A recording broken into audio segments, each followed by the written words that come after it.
alternative pathways to licensure. I know too many. After I left here yesterday, like you see all of this black excellence around you. And I was talking to a young man yesterday who was talking about how he was a senior in college in Atlanta. And I was just like, I'm hoping that that man chooses to be an educator. But what if his whole entire career he hasn't gone into education in his undergrad? So he's thinking in his head that I can't now next year go into the classroom and be a teacher. And that stops so many people. What about the 32, 33, 40, mid-career brother who never attained a degree, but he's working in a school because he's realized that he want to be able to give back, and he's working with special education, and he got this opportunity right in front of him that he thinks he can't take advantage of. Like, that's a travesty, man. Like, you have too many qualified people who don't have certification because they didn't go to school because somebody want the money from them. And we got to get rid of that. We got to give people opportunities the same way we do with Teach for America. Those people don't have degrees in education. Those people don't have teaching license, but they're allowed to teach in the classroom as they work towards licensure. And meaning that they can be able to take care of their families and those people that they have up under them. Like, people don't got 4 or 5, 6 years to go back to school and stop working. So we got to understand that and allow them an opportunity to look. We're gonna help you take care of your family. It's enough money in these political systems, these public school systems, for them to be able to make their money and continue to work towards licensure and have a career. Somebody said it's art and a science. It's an art, it's a science, and it's a business. And I think that you have to view yourself as an educator as your own individual brand. And it's nothing wrong with that. And that's something that I used to be like apologetic about. Like, you'll get opportunities to speak or do things. And like at the University of Minnesota, one of the wealthiest schools in probably the country, they wanted me to speak at the commencement ceremony for the undergraduate ceremony and the graduate ceremony. And they wanted me to do it for free.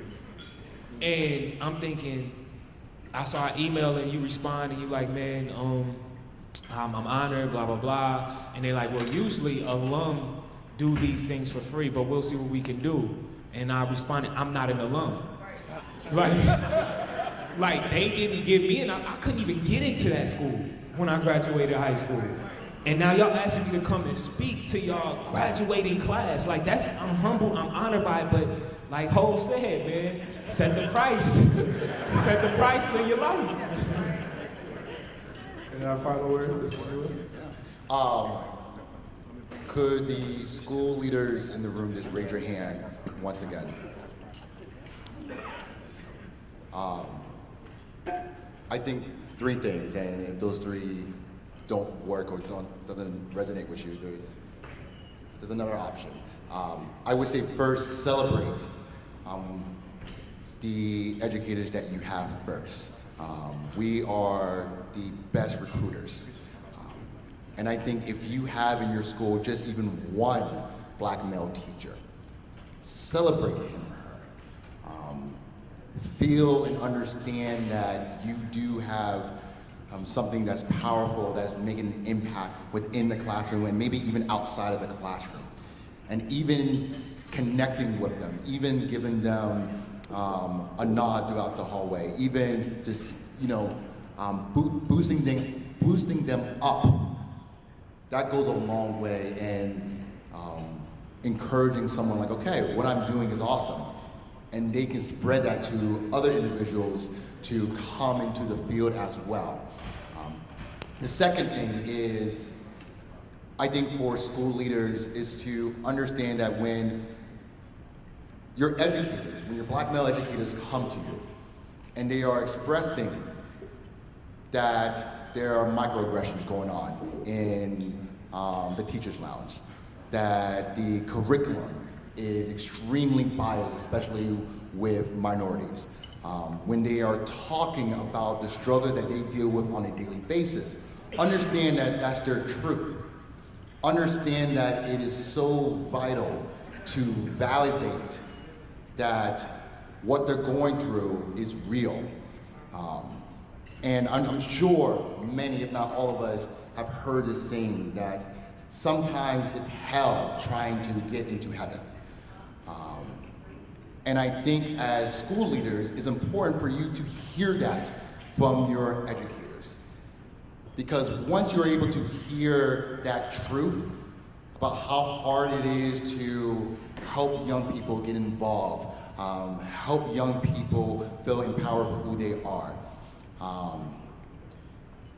The third option comes where, great, now that we have an understanding from an educator to a school leader, now that we understand that sometimes it's hell trying to get into heaven, now hopefully you can join me in raising hell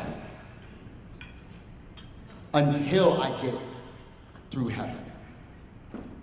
And I think that collaboration is necessary in understanding that, okay, this is a black male educator who has been here for 1 year, maybe 2 years, maybe 12 years, and they are telling me what's going on in the classroom, what they are experiencing in the community, and I'm going to be with them on the front lines.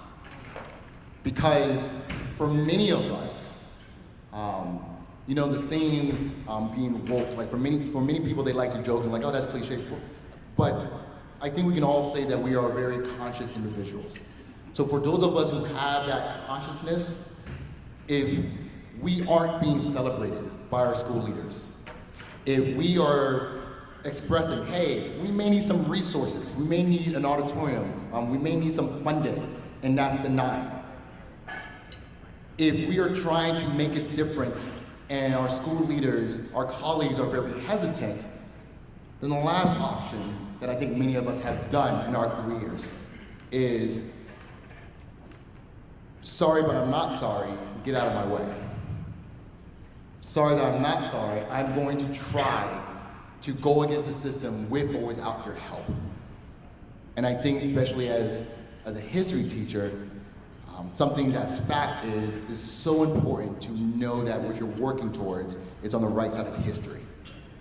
And I think as school leaders, sometimes it's hard for people to understand that, and I know that we understand that.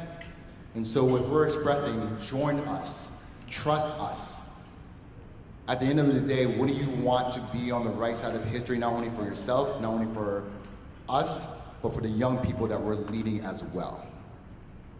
Thank you. So we have approached the end of our time with our wonderful panelists. Before we go, I'm gonna ask you to hold your applause. I want you to do something, follow instructions very clearly. At your tables, count off by 4. If you make it past 4, repeat starting at 1 again. Again, count off by 4. At your tables. Okay, all my ones, raise your hand. All my twos, raise your hand. 3s, 4s. Thank you. So, you bring up a great point, Mr. Dua, celebrating our black male educators. And so we have in front of us 4 state educators of the year. And so because they are here at the inaugural Black Male Educator Convening, we are going to celebrate them properly. And so when I say go, and not before I say go, when I announce this esteemed panel, you are going to scream for your candidate by name.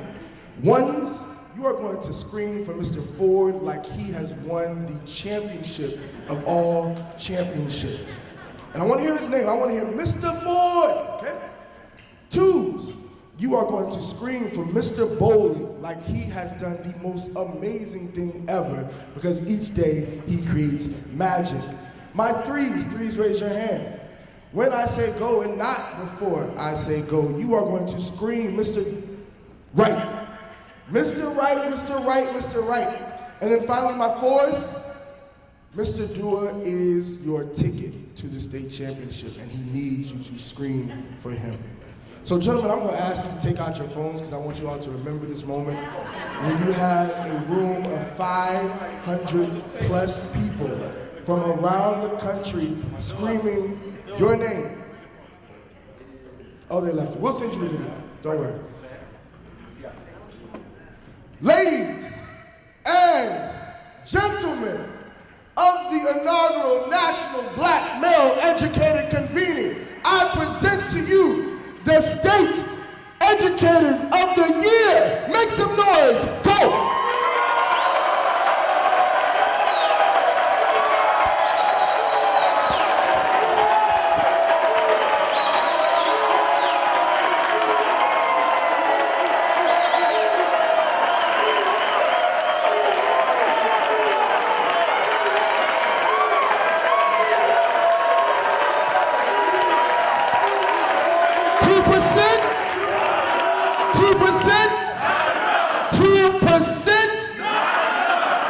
Thank you, gentlemen. Uh-oh, you want to say something? Hold on. Wait, I need a black realtor. I'm moving to Philly. Yeah. Okay, we don't talk. And no, I was gonna add on to that. Like we don't get that, all the time. Like, and this is like the first. This is the first. And in about a few hours, we're all gonna go our separate ways. And like I'm feeling myself right now. So like, and not only just for us, like for everyone. Can we do that again and just make like we own this hotel for the next few hours? Can we do that? As they are leaving the building, make some noise for your candidates.